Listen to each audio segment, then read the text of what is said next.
eran pésimas, ¿sí? Tenían jornadas de 12 o 16 horas, en pésimas condiciones de trabajo, había mucho trabajo infantil, los salarios no eran adecuados, las instalaciones fabriles no eran adecuadas, bueno, vimos que se morían muy jóvenes, que se enfermaban mucho, que, bueno, leyeron con el profesor aquel reportaje, aquella encuesta que se hizo a los padres de aquellas niñas que trabajaban, ¿no? Entonces, bueno, todo este fenómeno de la cuestión social fue generando algunas inquietudes o dudas, ¿no? Bueno, entonces se empezó a ver que, bueno, que en realidad los trabajadores de todos los países más o menos tenían los mismos problemas, tanto los trabajadores de Francia como los trabajadores de Inglaterra, y estoy hablando de los países que en aquel momento eran los más industrializados, pero hoy en día podríamos hablar de los trabajadores de cualquier país del mundo. En general, los trabajadores compartimos los mismos problemas, les pasan las mismas cosas y nos siguen pasando similares problemas. También se empezó a ver que había otro fenómeno, que era el de la competencia desleal. ¿Qué pasaba?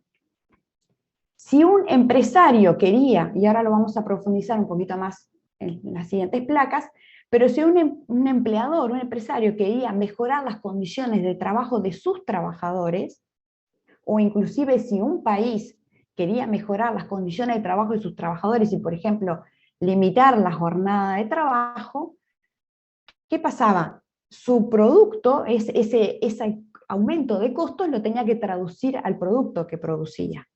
Y entonces eso iba a generar una situación de competencia desleal, porque si yo en mi fábrica elaboro un producto, pongamos un par de zapatos, con trabajadores que hacen 8 horas y que tienen un salario acorde a la tarea que hacen, adecuado, bueno, y un salario evidentemente más elevado, si mi par de zapatos quiere competir con el par de zapatos del país de al lado, que se produce en una fábrica donde los trabajadores hacen 16 horas de trabajo por día y donde su sueldo su salario es un salario de menor valor, obviamente esto iba a generar una situación de competencia desleal e iba a desalentar a los empresarios y a los países que quisieran mejorar las condiciones de sus trabajadores. Por eso se veía que se daba esta situación de competencia desleal. Entonces se veía que la única solución era aprobar normas que fueran similares para todos los países y que entonces estas condiciones de competencia desleal no se pudieran dar. Pero esto lo vamos a seguir avanzando en las próximas diapositivas. Otro motivo también para internacionalizar el derecho del trabajo fue el fenómeno de las migraciones. Los trabajadores migraban de un país a otro buscando mejores condiciones. Y entonces se vio que, bueno, que era recomendable y adecuado que los trabajadores encontraran similares condiciones de trabajo tanto en un país como en otro. Y que por lo tanto era adecuado y era recomendable que los trabajadores tuvieran las mismas condiciones de trabajo en todos los países. También se vio otro fenómeno, o empezó a darse otro fenómeno, que fue el de la solidaridad de los trabajadores, ¿sí? Los trabajadores, las pésimas condiciones que vivían, digamos, los solidarizaba entre sí, generaba estrechos lazos, donde se sentían hermanados o viviendo similares situaciones. Eso generaba lazos de solidaridad y de apoyo entre ellos, inclusive, como dice ahí, formación de sindicatos internacionales por hermandad o solidaridad entre sindicatos de diversos países. Y también, por supuesto, la necesidad de contribuir a la paz social, sobre lo cual vamos a hablar en las próximas placas, pero que bueno, claramente un gran contingente de trabajadores que estaban viviendo en situaciones paupérrimas, de miseria y de violación de sus derechos, obviamente generaba una especie de caldo de cultivo que podía llegar a perturbar la paz social. Entonces se vio que estos motivos eran motivos suficientes o motivos que estaban impulsando la creación de un derecho internacional del trabajo. Y por otro lado había motivos que obstaculizaban o motivos que desalentaban a la creación de este derecho internacional del trabajo, como ser el diferente grado económico, tecnológico, social o político que podía haber entre los países. Son países más avanzados, más industrializados, otros menos industrializados. Y bueno, se veía que como que era muy difícil generar un derecho internacional igual para todos cuando había estas diferencias entre los países. También un sentimiento como de nacionalismo, podríamos decir, porque bueno, los legisladores, los parlamentarios, los legisladores de los países no quieren resignar soberanía, no quieren que haya un derecho, digamos, internacional tal vez superior al derecho nacional, que les imponga normas o los obligue a legislar en determinado sentido, o a adaptarse a algunas normas, y ellos que, digamos, siempre procuran o no querrían resignar su soberanía en pos de un derecho internacional que rigiera a todos los países. Y el tercer obstáculo que se veía para poder aprobar un derecho internacional del trabajo era quién iba a controlar esas normas. O sea, está bien, se crearían las normas, se fijarían estas normas internacionales, pero ¿cómo se controlan? ¿Quién procuraría que fiscalizar su control? Y si estas normas se violan, ¿cuáles serían las consecuencias? Entonces, bueno, estas cuestiones se debatían en torno a el problema de la internacionalización del derecho del trabajo, ¿no? No obstante ello, bueno, comienzan a celebrarse algunos congresos Profe, perdón, internacionales. ¿me puede repetir el último punto de la Sí, placa anterior? sí, el del control de las normas internacionales. Sí, ese. Bien, si ven que hablo muy rápido o no se entienden, por favor me interrumpen todas las veces que sea necesario. Bien, lo que les comentaba, que otro obstáculo para pensar en una internacionalización del derecho del trabajo es la dificultad, o sea, la dificultad para controlar la aplicación de estas normas. Bien, superar estos obstáculos, supongamos que se aprueban normas internacionales del trabajo. Bueno, se preguntaban en aquel entonces cómo se podría hacer efectivo el control de esas normas, para que no quedaran en normas de papel, ¿verdad? Con normas muy lindas, escritas en blanco y negro en un papel, pero que en los hechos eran muy difíciles de aplicar y de controlar su efectiva aplicación. ¿Sí? Bien, entonces, bueno, comienzan a realizarse en este afán por buscar de crear estas normas internacionales o pensando en cuáles podrían ser estas normas internacionales que regularan a todos los países, comienzan a realizarse congresos internacionales para empezar a debatir sobre la posibilidad de crear un sistema de protección para los trabajadores que fuera universal, que fuera parejo para todos los países, que se pudiera aplicar en todos los países.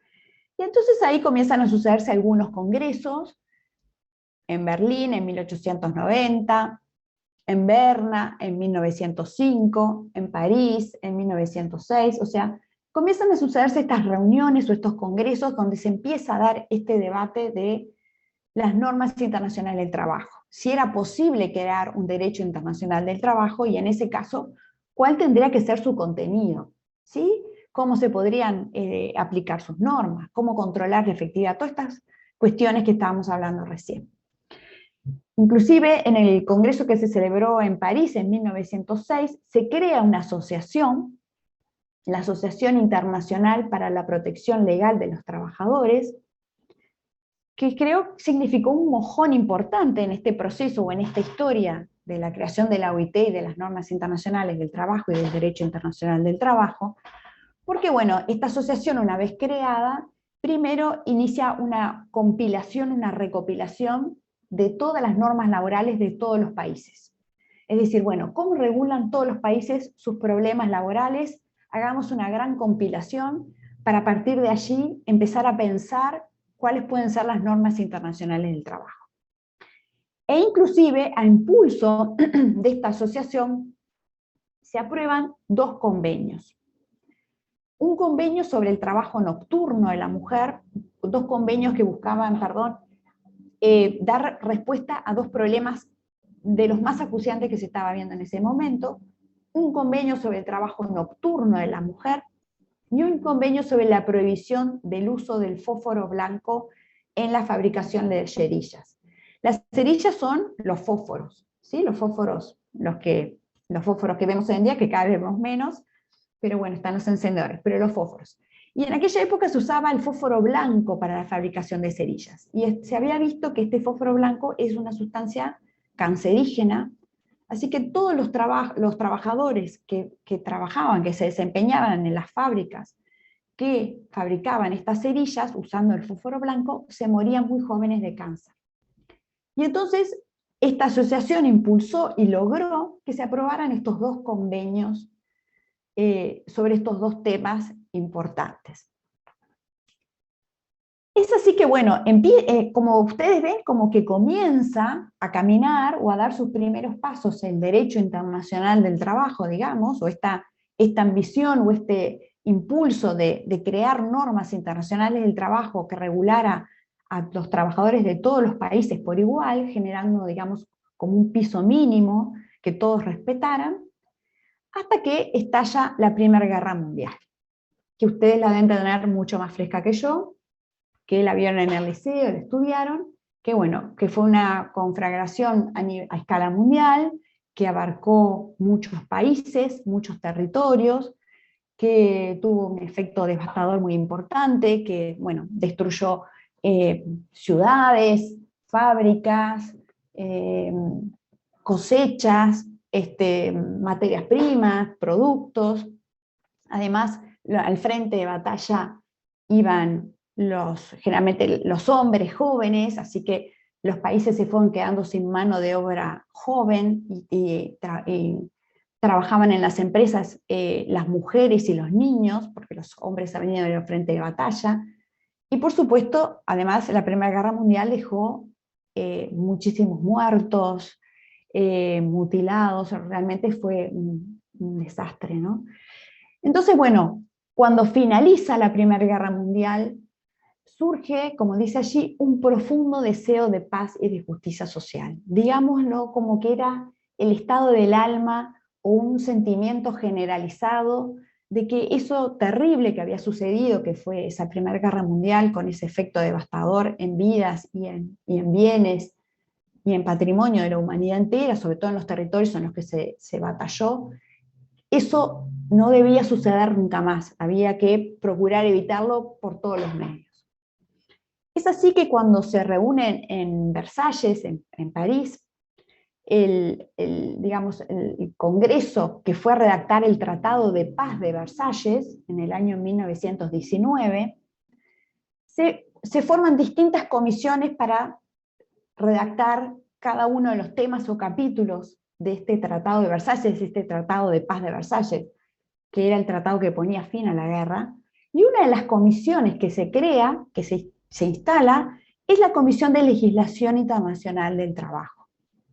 Evidentemente, todo este impulso que se había dado previo al estallido de la Primera Guerra Mundial, esta convicción de que era necesario generar estas normas internacionales del trabajo, dio sus frutos y los legisladores, digamos, los firmantes del tratado, resolvieron la creación de esta comisión. Esta comisión estuvo presidida por el principal del gremio de los trabajadores de Estados Unidos, de la Asociación de Trabajadores Norteamericana, que se llamaba Samuel Gompers, y bueno, y bajo la presidencia de este norteamericano, Samuel Gompers, se redacta el capítulo o la parte 13 del Tratado de Versalles, que contiene nada más ni nada menos que el nacimiento o la consagración, el nacimiento de la OIT, de la Organización Internacional del Trabajo, que nace así, en esa parte 13, en ese capítulo 13 del Tratado de Versalles,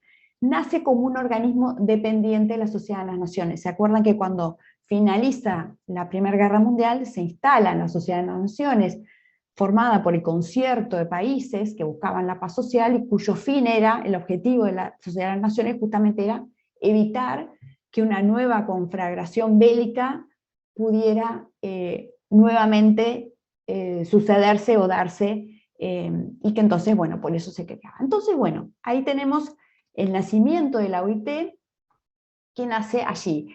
Esta parte 13 del Tratado de Versalles contiene lo que es la constitución de la OIT.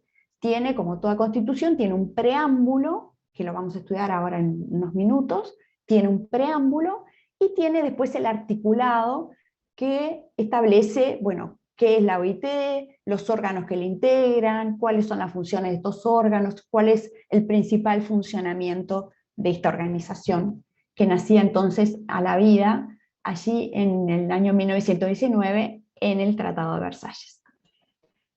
Y bueno, lamentablemente estos deseos de paz duraron poco, porque bueno, en el año 1939 estalla la Segunda Guerra Mundial, una Segunda Guerra Mundial donde, bueno, el territorio donde se dio la conflagración, el conflicto, la lucha fue más grande, abarcó mayor extensión de kilómetros. El estallido de la Segunda Guerra Mundial significó la disolución de la Sociedad de las Naciones, porque bueno, una sociedad que había nacido para cuidar o preservar la paz del mundo, y obviamente el estallido de la Segunda Guerra la dejó transformada en un sinsentido, así que la Sociedad de las Naciones se disolvió, pero la OIT continuó funcionando durante toda la duración de la Segunda Guerra Mundial. Lo que hizo fue, por un tema de seguridad, la OIT, perdón, cuando se instala al principio en la ciudad de Berna, en Suiza. Cuando estalla la Segunda Guerra Mundial, por un tema de seguridad, muda su sede y se instala en Canadá, en la ciudad de Montreal. Instala allí su sede provisoria durante todo el transcurso de la Segunda Guerra Mundial, pero la OIT continúa funcionando. Omití decirles, pero igual lo vamos a ver entre esta clase y la clase que viene, que una vez que la OIT nació a la vida en el año allí 1919, rápidamente comenzó a aprobar muchísimos convenios internacionales del trabajo sobre temas importantísimos, que los vamos a ver a lo largo de este año y a lo largo del año donde vean ustedes, el año que viene, no, el otro, cuando vean ustedes Laboral 2, convenios sobre limitación de la jornada, trabajo de mujeres, de niños, condiciones de salud y seguridad, industria química, bueno, muchísimos convenios que rápidamente la OIT fue aprobando. Y bueno, como les comentaba, durante la guerra igual continuó su actividad la OIT, tanto es así que en el año 1944, fíjense ustedes, un año previo a la finalización de la guerra, la OIT aprueba una declaración muy importante, que es la declaración relativa a los fines y objetivos. ¿Sí? Declaración relativa a los fines y objetivos, que como se firma en la ciudad de Filadelfia, en Estados Unidos, se la conoce como la Declaración de Filadelfia. ¿Sí? Es una declaración muy importante que lo que hace es como renovar los fines y objetivos de la OIT, que la vamos a estudiar ahora enseguida, en 2 o 3 placas más adelante. Eso, bueno, sucede en el año 1944, y en el año 1946 la OIT modifica su constitución para quitar de la constitución la referencia a la Sociedad de las Naciones y poner allí, establecer allí que la OIT, o sea, la Organización Internacional de Trabajo, pasa a funcionar como una agencia especializada de las Naciones Unidas. ¿Sí? Entonces, bueno, a partir de ese año, del año 1946 hasta ahora, hoy en día todavía, la OIT continúa funcionando como una agencia especializada de las Naciones Unidas. Y continuó con su tan importante, digamos, y tan fermental acción, desplegando sus fines y objetivos en forma muy importante. En el año 98 se aprueba una nueva declaración, que si nos da el tiempo vamos a intentar estudiarla en la clase que viene, que es la declaración relativa a los principios y derechos fundamentales del trabajo, que fue reformada en la conferencia del año pasado, así que está bien vigente y actual. En el año 1999, el director general de aquel momento, un chileno, el chileno Juan Somavía, que ha sido el único director latinoamericano de la OIT, introduce o crea, crea un concepto muy importante, que es el concepto de trabajo decente, que también lo vamos a ver, lo van a ver en este curso o en el curso de Derecho al Trabajo 2, el concepto de trabajo decente. En el año 2008 se aprueba la Declaración sobre la Justicia Social para una Globalización Equitativa, y así ha seguido la OIT funcionando, digamos, y bueno, y con su tan importante producción de normas bueno, y resoluciones y decretos, etc. Entonces, ahora vamos a empezar a estudiar cuáles son los fines y las funciones de la OIT. ¿Por qué fue creada la OIT? ¿Cuáles son los fines que la impulsan, que la inspiran, que la alientan? ¿Sí? ¿Cuáles son esos fines? Entonces, bueno, ¿dónde debemos estudiarlos? ¿Dónde buscamos esos fines y funciones de la OIT? Entonces, bueno, los fines y funciones de la OIT están expuestos en dos documentos. ¿Sí? Los documentos, yo hoy no tuve tiempo de revisar la plataforma, pero si no están, los vamos a subir. Un documento es el preámbulo de la Constitución de la OIT, que los invito a leerlo, es un documento muy corto, son 3 párrafos, ¿sí? Igual ahora lo vamos a estudiar en clase, pero invito a que lo lean, los invito a su lectura. Y otro documento muy importante es esta declaración que yo recién les mencionaba, la Declaración de Filadelfia, la declaración relativa a los fines y objetivos de la OIT, que fue integrada a la Constitución de la OIT en esta reforma que yo les comentaba del año 1946. Entonces, bueno, ¿qué dicen estos dos documentos? ¿Cuáles son los fines y funciones de la OIT? ¿Para qué existe la OIT? ¿Qué busca la OIT? ¿Qué inspira su accionar? ¿Sí? Entonces, bueno, vamos en primer lugar a examinar el preámbulo de la Constitución de la OIT. Este preámbulo de la Constitución de la OIT tiene 3 ideas básicas, digamos, 3 ideas fuerza. ¿Sí? Y estas 3 ideas van a ver que no les van a resultar nuevas, por lo que les voy a ir explicando a continuación. La primera idea, o digamos la primera función o el fin de la OIT, establecido así en el preámbulo de la Constitución, es que la paz universal solo puede basarse en la justicia social. En unos minutos vimos que la OIT surge cuando finaliza la Primera Guerra Mundial y que su creación surge en uno de los capítulos del Tratado de Versalles, que es un tratado que se firma para poner fin a esa guerra. Bueno, surge por eso, y este es uno de los fines de la OIT. Procurar la paz social, pero ¿cómo procurar esa paz social? En el convencimiento de que la paz social solo puede basarse en la justicia social.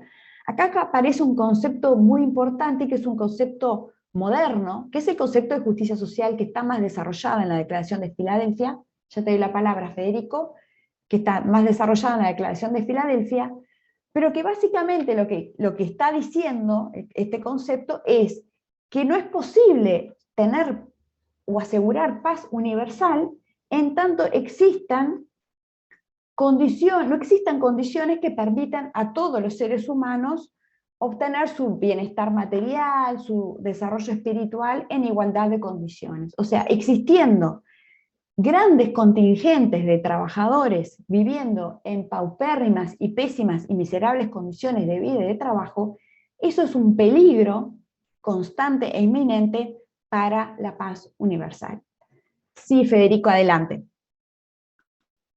Iba a mencionar que la justicia social persigue que todos los seres humanos tengan igualdad de oportunidades para gozar del derecho a buscar el bienestar material, el desarrollo espiritual, en condiciones de libertad y dignidad y de seguridad económica. Exactamente, exactamente. Es así, tal cual como lo define Federico. El concepto está definido en la Declaración de Filadelfia, la que también ahora vamos a examinar y que les invito a leerla, ¿no? Entonces, bueno, la primera idea fuerza del preámbulo es esta. La paz universal solo se puede basar, solo puede existir, solo es posible tener paz universal si hay justicia social, si procuramos crear las condiciones que permitan a todos los seres humanos obtener y perseguir su bienestar material, su desarrollo espiritual en igualdad de oportunidades para todos. ¿Sí? Entonces, bueno, esta es la primera idea fuerza que surge o que viene, digamos, de lo que habíamos visto recién, de la Primera Guerra y ese convencimiento que surgía. También la segunda idea fuerza está relacionada o vinculada con esta. ¿Por qué? ¿Qué es lo que dice? que existen condiciones de trabajo que amenazan a la paz, a causa del gran descontento que generan. Y sí, esas condiciones paupérrimas, miserables de vida y de trabajo de esos grandes contingentes de trabajadores, amenazan a la paz. ¿Sí? Estas condiciones de trabajo es imperioso prestarles atención, darles una respuesta, porque son una amenaza para la paz. Y la tercera idea fuerza es que la desigualdad de condiciones de trabajo en el orden internacional, es decir, la desigualdad de condiciones de trabajo entre un país y otro, ¿sí? entre los países, dificulta el esfuerzo de cada país por mejorar la situación de los obreros. Y es lo que hablábamos de el tema de la competencia, ¿sí? La competencia leal, el dumping. Es decir, si un país quiere mejorar las condiciones de vida y de trabajo de sus trabajadores y dictar normas para elevar los salarios mínimos, para reducir la jornada de trabajo, para mejorar las condiciones en las que esos trabajadores están desempeñando su tarea, están cumpliendo su labor, si un país quiere hacer eso, el hecho que el país vecino no lo haga dificulta su esfuerzo, le juega en contra, ¿sí? Porque lamentablemente esas mejores condiciones de vida y de trabajo se ven reflejadas en lo que es la conformación de precios, ¿sí? La conformación de precios se forma por el costo de la mercadería, el costo de la mano de obra, hay un montón de elementos que conforman la conformación de los precios de los productos, y si un país quiere mejorar sus condiciones de trabajo, esas mejoras van a verse traducidas en los precios, y entonces iba a haber una situación de competencia desleal con el país vecino o con otros países que no tuvieran estas condiciones de vida y que tuvieran condiciones pésimas de vida y de trabajo para sus trabajadores. O sea, conspiraban con los países o con los esfuerzos de los países que quisieran mejorar las condiciones de vida y de trabajo de sus nacionales. Entonces, bueno, estas son las tres, digamos, ideas fuerza que contiene el preámbulo de la Constitución de la OIT, que los invito a leerlo, es cortito, y también los invito a que hagan el ejercicio de encontrar estas tres ideas fuerzas en el preámbulo. Y después veíamos que el segundo documento que contenía los fines y funciones de la OIT es la Declaración de Filadelfia, ¿sí? La Declaración de los Fines y Objetivos de la OIT, la Declaración de Filadelfia.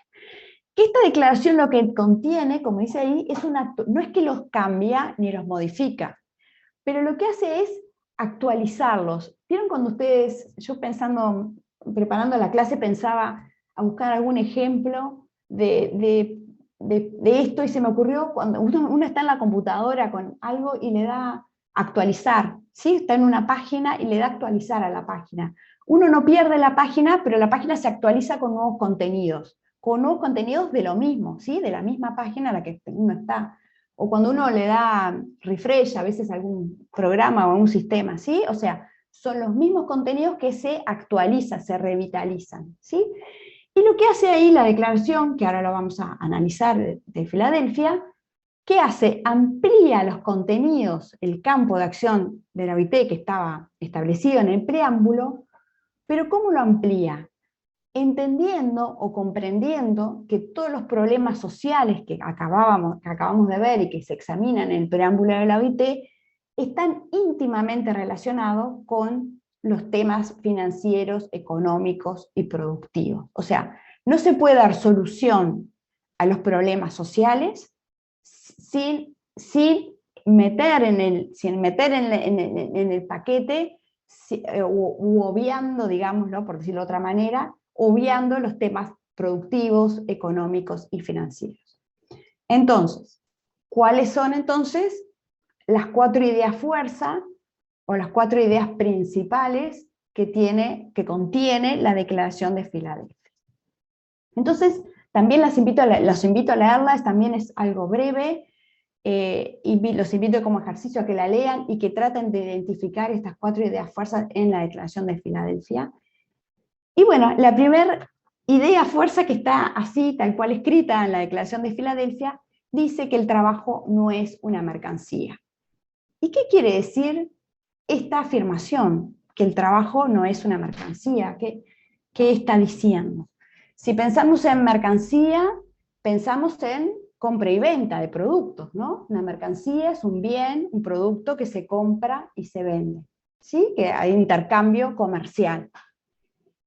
Entonces, esta afirmación dice que el trabajo no es una mercancía. ¿Y por qué? Porque, bueno, cuando nosotros pensamos en el trabajo humano, el trabajo de las personas, nuestro trabajo, en realidad podríamos pensar que es una especie, podríamos decir, de compraventa, ¿no? Si yo vendo mis horas de trabajo, o yo constriño mi libertad, entrego mi libertad, mis X horas de trabajo por día, podríamos decirlo de una manera, ¿no? Vendo mis horas de trabajo a cambio de un salario, ¿sí? A cambio de una retribución.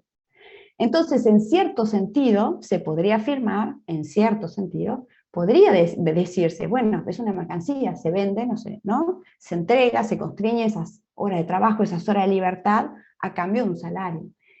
Pero aquí lo que está diciendo la Declaración de Filadelfia es que el trabajo no es una mercancía. ¿Por qué? Porque detrás de esas horas de trabajo que yo entrego a mi empleador a cambio de un salario, hay una persona, un individuo, un ser humano que tiene derechos y que sus derechos no los abandona por entrar a trabajar a una fábrica o a una empresa. Yo no dejo mis derechos colgados en el perchero en la entrada, no los dejo en el locker afuera de la empresa, no. Yo entro como persona, como trabajador, entro con mis derechos. Y entonces el trabajo humano es mucho más que una mercancía, porque detrás de ese trabajo humano hay una persona con todos sus derechos, derechos a los cuales el derecho del trabajo va a legislar y a proteger, como vamos a ver en las próximas clases. Así que fíjense que con estas 4 palabras, 5 palabras, la Declaración de Filadelfia está dándonos un concepto de un hondo, profundo contenido filosófico, podríamos decir, de una profundidad enorme, al decir con esta afirmación de que el trabajo no es una mercancía. Pero también la Declaración de Filadelfia tiene otras 3 ideas fuerza. La segunda idea fuerza es que consagra el tripartismo. Lo consagra, bueno, con una frase, hay un párrafo entero donde dice que el progreso, los invito a que lo encuentren, como ejercicio también para estudiar y preparar para el parcial. Dice que el progreso constante debe ser buscado y obtenido con el concurso de trabajadores, de empleadores y de gobiernos. Bueno, lo explica muy largo, y muy bien, muy largo no en un párrafo, digamos, pero muy bien. Pero lo que está queriendo decir es consagrando el tripartismo, es decir, la búsqueda de estos objetivos y de estos fines debe lograrse con el concurso de los 3 principales actores del mundo del trabajo, que son trabajadores, empleadores y gobiernos. ¿Sí? Entonces consagra el tripartismo, que vamos a ver que en la OIT es muy importante. Y la tercera idea fuerza es que todos los seres humanos, el concepto de justicia social, ¿no? Que nos decía Federico o Felipe, perdón, me confundo los nombres. Nos decía también el compañero de ustedes recién, el concepto de justicia social, que todos los seres humanos tienen derecho al bienestar material y al desarrollo espiritual, o sea, tienen derecho a que se creen esas condiciones que les permitan acceder a este bienestar material y desarrollo espiritual. Y la última idea fuerza, la última idea de la Declaración de Filadelfia es esta última que les hablaba de los problemas económicos y financieros. Porque ¿qué dice? Que los problemas económicos, financieros y productivos están estrechamente conectados con los problemas sociales. Y que no se puede dar solución a los unos sin mirar a los otros o sin trabajar en los otros o olvidándose de los otros. Es decir, para solucionar los problemas sociales del mundo del trabajo, hay que también abordar problemas económicos, financieros y productivos, ¿sí? Que están estrechamente vinculados. Entonces, bueno, como ven, los fines y las funciones de la OIT son fines y funciones, bueno, muy profundos, de hondo contenido social y filosófico, que bueno, están establecidos en estos 2 instrumentos o 2 documentos, el preámbulo de la Constitución de la OIT y la Declaración de los Fines y Objetivos de la OIT o Declaración de Filadelfia. Y un poco, bueno, acá les quería un poco detenernos en el tripartismo, que ahora lo vamos a ver a continuación cuando veamos la estructura de la OIT, que bueno, el tripartismo alude a los tres principales actores del mundo del trabajo, ¿sí? Pensemos, Barbagelata habla siempre bueno, Alicia en las clases atrás, que hablaba de un escenario, ¿sí? Pensemos como una gran obra de teatro donde los tres actores, los tres papeles estelares los tienen los gobiernos, los trabajadores y los empleadores. Y el concepto de tripartismo es que estos tres trabajen en sinergia, articulando y dialogando y buscando las soluciones en contacto estrecho, ¿sí? Este rasgo, ahora ya te doy la palabra Federico enseguida, este rasgo, el tripartismo, ahora lo vamos a ver, atraviesa toda la OIT, vamos a ver que la mayoría de los órganos de la OIT son tripartitos, y hacen que la OIT sea un organismo internacional único en los de su especie o los de su clase. No hay ningún otro organismo internacional, pensemos en cualquiera que ustedes puedan imaginar, pensemos en, bueno, la Organización Mundial de la Salud, porque bueno, ahora fue la pandemia y lo tenemos reciente, pensemos en la FAO, en UNICEF, en cualquier otro organismo internacional de los que ustedes se puedan imaginar o pensar, ninguno tiene integración tripartita. Y esta integración tripartita, ¿qué tiene de riqueza o qué tiene de distinto o de único? ¿Sí? Que esta integración tripartita sienta en una mesa a dialogar a estos tres actores del mundo de trabajo, y al obligar el diálogo contribuye o construye paz social, ¿sí? Digamos que evita, ¿sí? O previene futuros conflictos, porque los hace sentarse, escuchar sus voces e intentar llegar a acuerdos. Entonces está previniendo conflictos. También el tripartismo asegura que se escuchen todas las voces y que seguramente la solución que se arribe de consensos tal vez sea la mejor y la más representativa.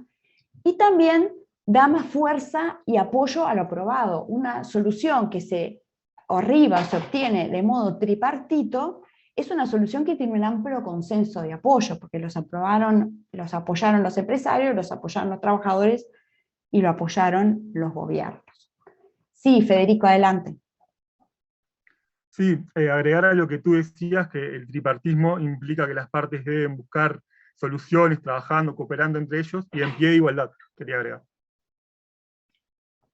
Perfecto, exactamente. Muy bien, como dice el compañero, en pie de igualdad, no uno por encima del otro, sino en pie de igualdad. Bien, entonces, ¿quiénes son los países miembros de la OIT? Bueno, los países miembros de la OIT tienen tres orígenes o tres fuentes distintas. Primero tenemos un grupo de países que eran los países que venían de la época del Tratado de Versalles, de la Sociedad de las Naciones, ¿sí? Como dice ahí, son miembros anteriores a 1945, se les llama miembros natos, son los que estaban al inicio, cuando nace la OIT, cuando surge. Luego tenemos un segundo grupo de países, que son los países miembros de la ONU, de las Naciones Unidas, que surge ahí luego de la Segunda Guerra Mundial, que son los miembros de la ONU que manifiestan su voluntad de integrarse a la OIT. Y se les llama miembros voluntarios, ¿sí? Y después un tercer origen de países son cualquier otro país que no era ninguno de los dos anteriores y que solicita su ingreso y son admitidos por la Conferencia General. Y se les llama miembros espontáneos. Los invito después a mirar la página de la OIT. Creo que hoy en día son aproximadamente 187 países los que integran la OIT. La verdad que la mayoría de los países del mundo la integran la OIT. Creo que están por fuera de la OIT países del Medio Oriente, algunos países africanos y poco más. Realmente es un organismo internacional con una amplia representación en lo que refiere a los países que la integran. Bien. Y entonces ahora vamos a entrar a la estructura, a los órganos que tiene la OIT, ¿sí? A la estructura de la OIT. Y bueno, como vemos ahí, tenemos tres órganos: la Conferencia General, el Consejo de Administración y la Oficina Internacional del Trabajo. ¿Sí? Estos son los 3 principales órganos de la OIT. Bien, entonces vamos a empezar a ver cada uno de ellos, cómo se compone y para qué sirve, qué hace cada uno de ellos, cuáles son sus funciones. ¿Sí? Entonces, bueno, primero vamos a empezar con la Conferencia General, que se dice que es el órgano deliberante o deliberativo de la OIT. Vendría a ser como un gran parlamento internacional del trabajo. ¿Sí? Es una especie de poder legislativo, y vamos a ver que sí lo es porque aprueba normas internacionales, ¿sí? Aprueba normas internacionales, y si bien tiene otras funciones, que ahora las vamos a ver, la función más importante que tiene es esta, ¿sí? La de dictar normas internacionales del trabajo, convenios internacionales de trabajo y recomendaciones. Normas internacionales, después los vamos a ver cuando veamos la clase que viene, sistema normativo, pero cuando hablamos de normas internacionales del trabajo nos referimos a 2 tipos de normas: los convenios internacionales del trabajo y las recomendaciones. ¿Sí? Bien. ¿Cómo se compone esta conferencia general? Bueno, se compone con delegaciones de todos los países miembros de la OIT. Cada país envía una delegación compuesta por 4 representantes. De estos 4 representantes, 2 representan al gobierno, 1 representan al sector empleador y otro representan al sector de los trabajadores. A su vez, cada uno de estos representantes puede ir acompañado de 2 consejeros, hasta 2 consejeros técnicos por cada tema a tratar. Así que imagínense que la delegación puede ser numerosa, porque normalmente en el orden del día de la conferencia, que ahora vamos a ver que se reúne una vez al año, se manejan 2, 3, 4 temas, así que si llevan 2 por cada tema, imagínense que puede ser una delegación numerosa. Y bueno, esta integración tripartita, como dice allí en la parte final de la diapositiva, asegura la legítima representación de los intereses del trabajo, asegura la representación de vuelta, ¿no?, de estos 3 actores del mundo del trabajo: empleadores, trabajadores y gobiernos, que son los que conforman los actores principales, ese escenario de las relaciones del trabajo, promoviendo el diálogo entre sí, ¿sí? Promoviendo el diálogo, buscando el acercamiento y el entendimiento para dar solución a los principales problemas del mundo del trabajo. ¿Cómo se designan o quién designa estos delegados que van a participar de la conferencia? Ahora, no es que pensé que lo había puesto en la primera diapositiva, pero no lo puse, lo voy a decir ahora. La conferencia se reúne una vez al año. La OIT está teniendo su sede en la Oficina Internacional de Trabajo, y bueno, las conferencias se realizan en Ginebra, en la ciudad de Ginebra, una vez al año, en los meses mayo, fin de mayo y junio. Todos los años se sesiona la conferencia entre mayo y junio de cada año. Y estos delegados que van a participar son designados por el gobierno. Entonces, el gobierno designa sus 2 delegados, pero los delegados, ya sea el delegado de los empleadores y el delegado de los trabajadores, los tiene que designar a propuesta de las organizaciones más representativas de trabajadores y empleadores. Eso dice la Constitución de la OIT. ¿Qué pasa cuando no existe acuerdo entre o los trabajadores o los empleadores? Supongamos un país, no en nuestro caso porque hay una central sindical, pero países que hay muchas centrales sindicales. Entonces, que no haya acuerdo entre ellas, ¿sí? Dice que debería representar a la organización más representativa, ¿no? O bueno, supongamos en nuestro país que hay varias organizaciones de empleadores, Cámara de Industria, Cámara de Comercio, bueno, hay muchas organizaciones de empleadores. ¿Cómo se podría hacer en caso que no existiera este acuerdo? Entonces, bueno, si no existe acuerdo, hay que saber que el gobierno no lo puede nombrar, es decir, el gobierno no puede incidir, no puede designar de por sí, sino que designa a quien estas en común acuerdo propone. Se suscitó el problema en la OIT, en el ámbito de la OIT, ahora no me acuerdo el año, ante el caso de Holanda, que bueno, había, creo que en aquel entonces, 5 organizaciones de trabajadores y no se ponían de acuerdo entre ellos sobre a quién designar, o sea, al delegado de cuál de ellas iba a ir en representación de los trabajadores. El tema se llevó ante la Corte Internacional de Justicia, y la Corte Internacional de Justicia dictó un dictamen, un fallo, que contenía unos criterios muy importantes y que se aplican hoy en día. Y son los criterios de antigüedad, número o cantidad de afiliados, independencia de la organización, autenticidad e historia.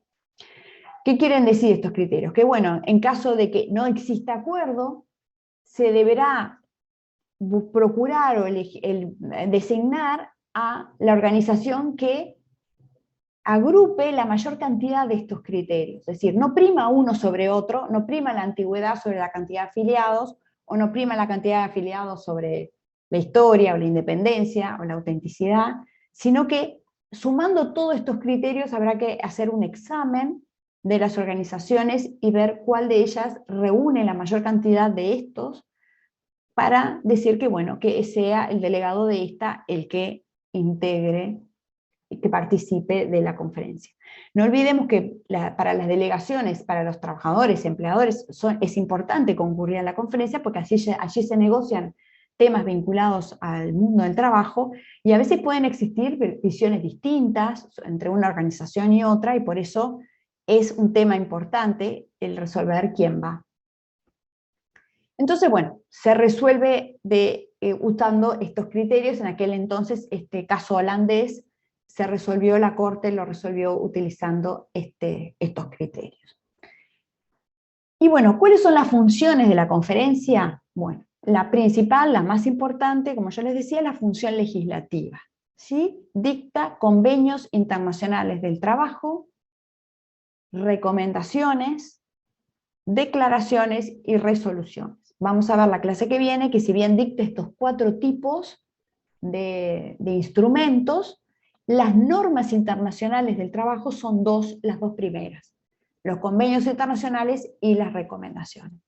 Y después tiene otras funciones, como ser aprobar el presupuesto anual, elegir los miembros del Consejo de Administración, que es otro órgano de la OIT que ahora vamos a ver, examinar y considerar la memoria anual del director general, que ahora vamos a ver en unas placas más adelante quién es y qué hace el director general, verificar los poderes de los delegados y otras. Pero bueno, la más importante es la función, digamos, legislativa. Por favor, si tienen alguna duda o consulta, me interrumpen. Bien, luego el otro órgano es el Consejo de Administración.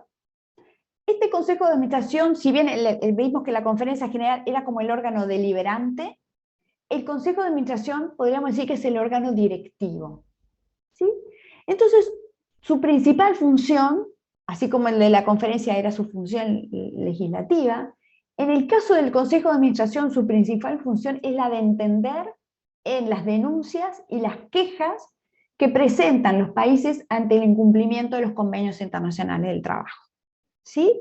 O sea, tiene una función muy importante en lo que refiere al control y el efectivo cumplimiento de estas normas internacionales del trabajo, de los convenios internacionales del trabajo. Esto lo van a entender mucho mejor la clase próxima porque vamos a examinar cómo es que se cumple esta función, vamos a ver las particularidades que tienen y que lo hacen único a la OIT en cuanto a la efectividad y cumplimiento de sus normas, ¿no? Entonces, bueno, este sistema de control de sus normas lo cumple el Consejo de Administración. ¿Y cómo se compone este Consejo de Administración? Bueno, está compuesto por 56 miembros titulares. 28 son nombrados por los gobiernos, 14 por los empleadores y 14 por los trabajadores. Dentro de los 28 designados por los gobiernos, hay 10 que responden a los estados de mayor importancia industrial. O sea, esos 10, digamos, entran directo, sin designación. Y los otros 18 son designados. ¿Dónde se designan? En la Conferencia General. ¿Sí? Tienen un mandato de 3 años, y cada 3 años los elige la Conferencia General. ¿Y cómo los eligen?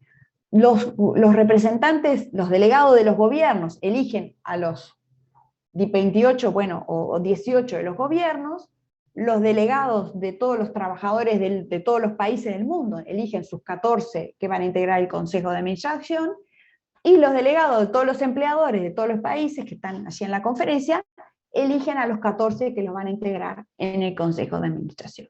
¿Sí? Como dice allí, son designados por la Conferencia General.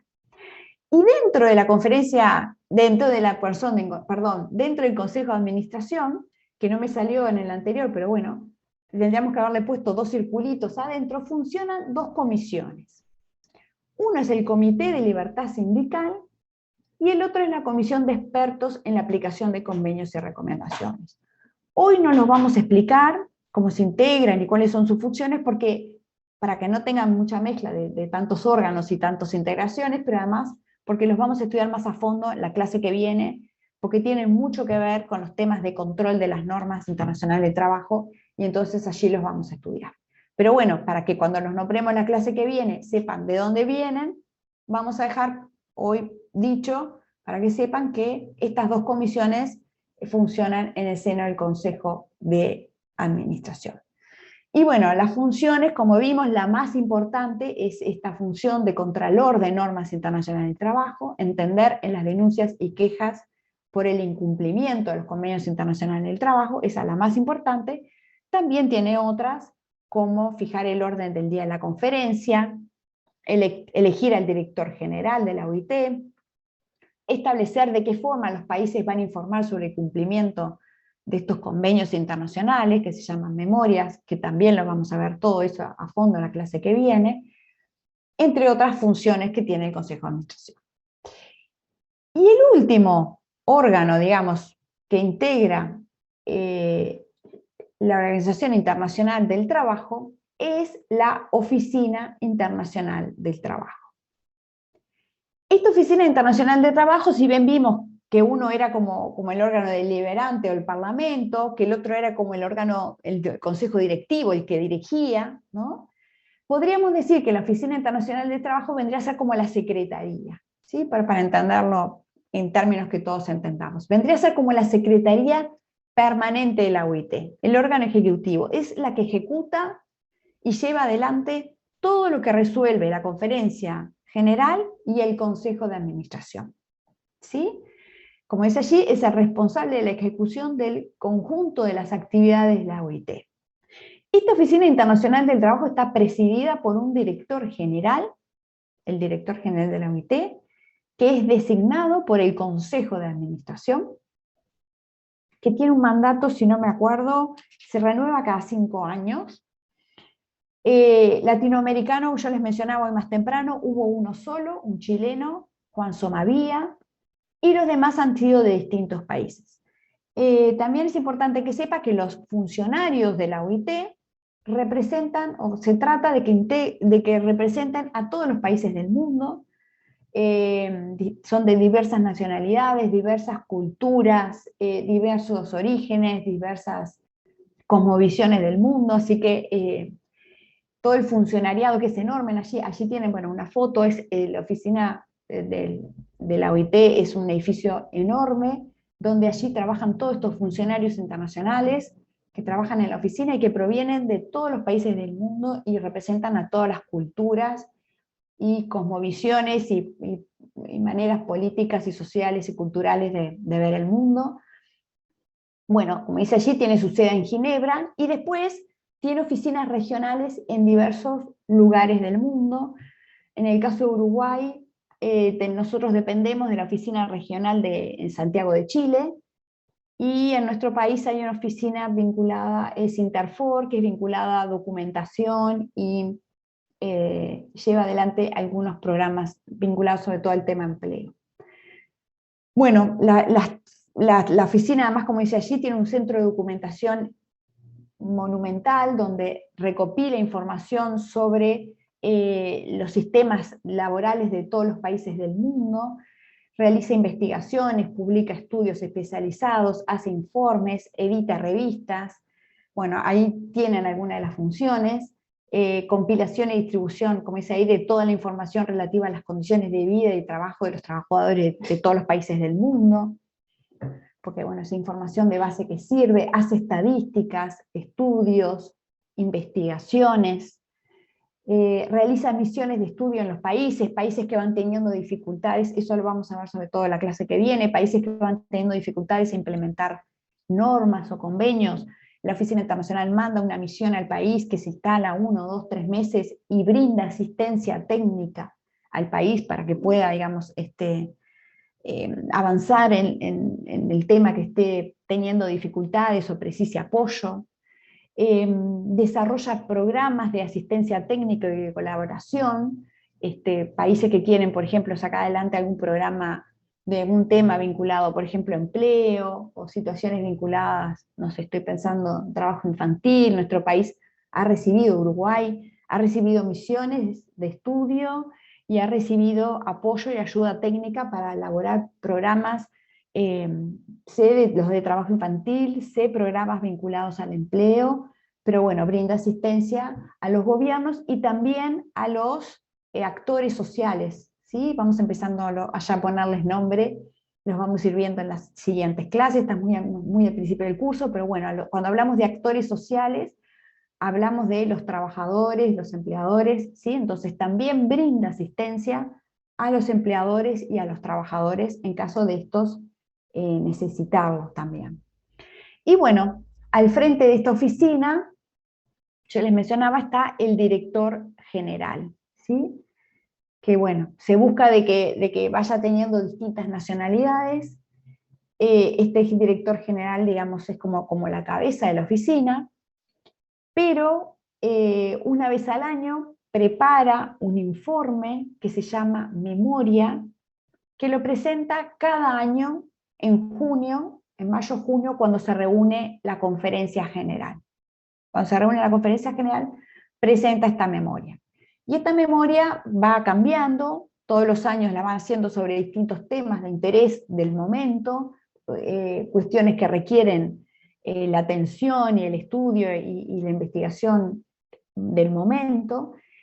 Y como dice allí, por su profundidad y por la actualidad que tienen los temas que se tratan en estas memorias, son documentos jurídicas, son documentos consultados estas memorias.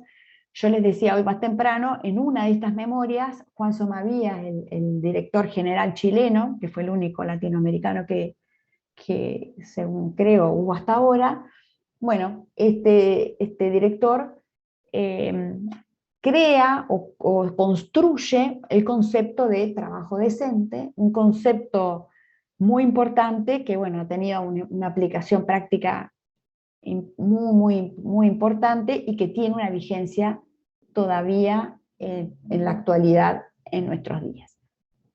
Entonces, bueno, estos serían básicamente los 3 órganos más importantes que componen la OIT y cada uno de sus funciones.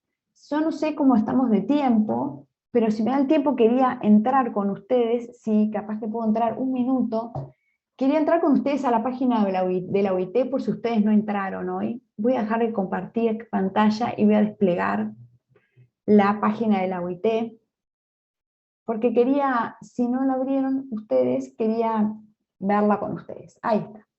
Bueno, cuando entran a la página de la OIT, van a ver, acá yo ya la tengo predeterminada en español, pero generalmente si ustedes entran ahora, les va a aparecer en francés la página. Entonces ven acá que tienen para poner los idiomas. Si la página les aparece en francés, va a aparecer español e inglés. ¿Ya? Entonces acá arriba van a poder buscar el idioma en el cual quieren navegar por la página. Y si van a la primera pestaña que dice ahí acerca de la OIT, vamos a ver si me abre, porque la tengo abierta hace un rato, van a tener todas las cosas que yo le hablaba, sobre la historia, el funcionamiento de los órganos. ¿Ven? Por ejemplo, acá dice acerca de la OIT, bueno, ahí explica cómo trabajamos, la estructura tripartita, ¿no? Ahí explica el tripartismo, la misión y el impacto de la OIT. Si entran, yo no quiero ahora perder tiempo, pero ustedes pueden ir entrando en cada una de las pestañas y les va a ir explicando la misión, los objetivos, todo eso. inclusive acá habla de los Estados miembros, yo no quiero entrar para que a veces después me demora en volver, pero si cliquean acá les aparece la lista de todos los 187 países que integran la OIT, ¿sí? Bueno, ahí dice que es una agencia especializada de las Naciones Unidas, acá está la Constitución de la OIT, acá tienen las distintas declaraciones, acá pueden encontrar la Declaración de Filadelfia, en la Constitución de la OIT, bueno, y enlaces rápidos a algunos de los programas. Si entramos acá a, por ejemplo, Historia de la OIT, ahí ya me lo traduce, ahí van a encontrar todo lo que yo les estuve contando de la historia de la OIT, y les va a hacer todo el raconto histórico. Acá está, miren, Samuel Gompers, el que yo les contaba que era el principal del sindicato de la Federación Estadounidense del Trabajo, con fotos de la época, y todo cómo fue dándose el proceso, y bueno, los primeros convenios que se aprobaron, de la OIT, los primeros años, bueno, y ahí sigue toda la historia de cómo fue la organización de la OIT. Si vamos a cómo funciona, ahí está, el tripartismo, ¿sí? El tripartismo, los distintos órganos que la componen, que acabamos de ver. Ahí tenemos en la conferencia. Pueden, una cosa importante, pueden encontrarla nombrada como Conferencia General o Conferencia Internacional del Trabajo. Acá OIT la llama Conferencia Internacional del Trabajo, pero el libro de texto, por ejemplo, Pla Rodríguez, la llama Conferencia General. Pero los dos nombres están bien, ¿tá? Bueno, ahí tenemos Conferencia Internacional del Trabajo, la oficina, el Consejo de Administración, el sistema de control de normas que vamos a ver la clase que viene, bueno, y otras normas. Y así ustedes pueden ir, bueno, navegando por la página, y bueno, agenda de trabajo decente, y van a ir encontrando todos los temas que fuimos viendo en la clase de hoy, y después vamos a ver acá en normas laborales, sobre todo eso va a ser la parte de la clase próxima, que vamos a ver las normas internacionales del trabajo. Entonces, bueno, eso es un poco lo que yo les quería presentar en la clase de hoy. No quiero abrumarlos con mucha información. Profe, ¿puede repetir a cada tanto se elige? Perdón, Sofía, no sé, los delegados. ¿Cómo, alguien, pero, perdón, si quieren repetir las preguntas del chat, porque recién estoy pudiendo leer el chat. Las delegaciones tienen carácter tripartito, sí, tienen carácter tripartito, como yo les decía, cada delegación del país tiene 4 integrantes, 2 que representan al gobierno, 1 que representa a los trabajadores y 1 que representa a los empleadores, o sea que tiene integración tripartita, y vimos que esa integración tripartita que integra la conferencia, después esos 3 cuerpos, digamos, eligen el Consejo de Administración, que también tiene integración tripartita. Así que, como vimos, el único órgano de la OIT, digamos, que no tiene integración tripartita es la Oficina Internacional de Trabajo, que es como la Secretaría Técnica, que más bien recluta técnicos en distintas áreas, ¿verdad? Técnicos, los mejores de todos los países, en condiciones de trabajo, en temas de horario, tema de trabajo de las mujeres, tema de trabajo de los niños, ¿sí? Entonces, el único, digamos, órgano de la OIT que no tiene integración tripartita es la Oficina Internacional, pero los restantes tienen integración tripartita, y vieron que la integración tripartita lo atraviesa, ¿sí? Atraviesan sus órganos, y sus principales decisiones son tomadas todas por órganos tripartitos, porque la Oficina Internacional más bien tiene funciones de secretaría, ejecutar las decisiones que toman nosotros. Es decir, que los órganos importantes son esencialmente tripartitos, ¿sí? Bueno, los delegados, ¿cómo se elige? Pregunta segura. Puede repetir cada tanto se elige. La Conferencia General o Conferencia Internacional del Trabajo se eligen todos los años, ¿sí? La conferencia, como yo les decía, se reúne una vez por año en Ginebra, en los meses de mayo y junio, y cada año los países eligen sus miembros para participar de la conferencia. Así que esos miembros se eligen todos los años. El Consejo de Administración, que era el otro órgano que les decía, se elige cada 3 años, ¿sí? Y el director general de la Oficina Internacional del Trabajo es cada 5 años. Bueno, y no sé si había otras, bueno, preguntas, si quieren levantar la mano o hacerla a las órdenes. Bien. Bien, entonces, si no hay más preguntas, estaríamos dejando por acá.